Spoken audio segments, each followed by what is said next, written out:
mean, 71% of all people, they recently did a survey, the American Payroll Association, found that 70% of all workers would actually, if their paycheck was delayed for just 1 week, they would be unable to meet their current financial obligations.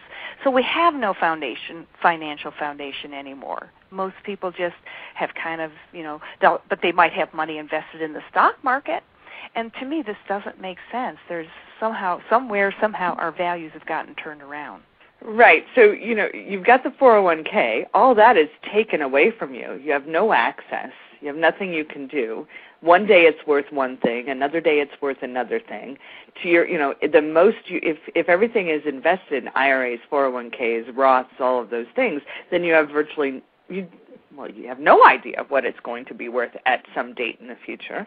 That's exactly the problem. And there is no paycheck-oriented, corporate-driven kind of savings method. And when you said that, I was like, do you remember the days when you used to have your Christmas account?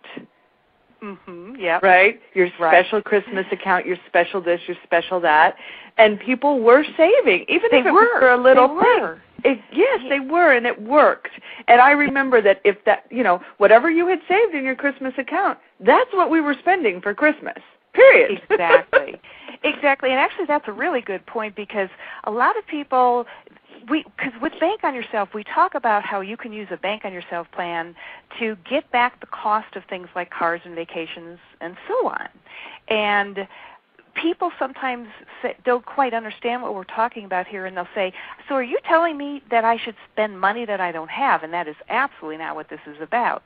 The average family will actually spend just under $500,000 over a 30-year period just for their cars and vacations alone.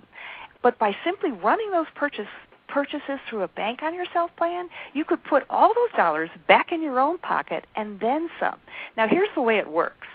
The conventional way of buying things are like that: you either finance them, you lease them, or you pay cash for them. Let's use a concrete example of a car. If you were to finance a car, at the end of the loan, all you're going to have to show for it is your car worth whatever the trade-in value happens to be at that point. If you lease it, at the end of the lease, you're going to turn it back in, and now you have nothing to show for your payments. If you were to put away money in a savings account, when you then pull it out to pay cash, well, now you're earning zero interest on your money. These are all losing scenarios, because you're either going to pay interest if you're going to use someone else's financing, or you're going to lose the interest that you could have earned had you kept your money invested instead.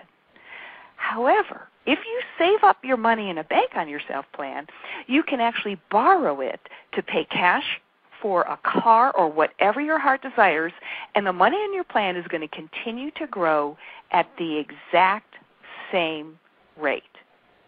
Now, of course, you want to pay your plan back unless you're taking retirement income to get the greatest benefit. And I will make one other comparison here between what Dave Ramsey says about this. In his latest book, he has a rant. You know how he has those little rant sections? Anyway, he has a rant about whole life, obviously in response to having been asked about borrowing against your policy to self-finance things. And he says that whole life is a horrible product. Why would you pay interest on your own savings? That's backward and does not make you smart. But that statement overlooks the fact that you do finance everything you buy, because if you use your savings to buy things, as Dave and others recommend, you're going to stop earning interest and investment income on that money.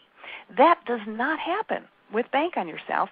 And furthermore, this is amazing, but if you use a Bank on Yourself finance policy to, say, finance a new car every few years, and you pay it back to your plan paying the interest rate that the company charges on loans, and yes, they do charge an interest rate, you will end up with the exact same equity in the plan as you would if you'd never used it to finance anything. but you will have had the use and enjoyment of the cars, the vacations, or whatever else you're financing through the plan.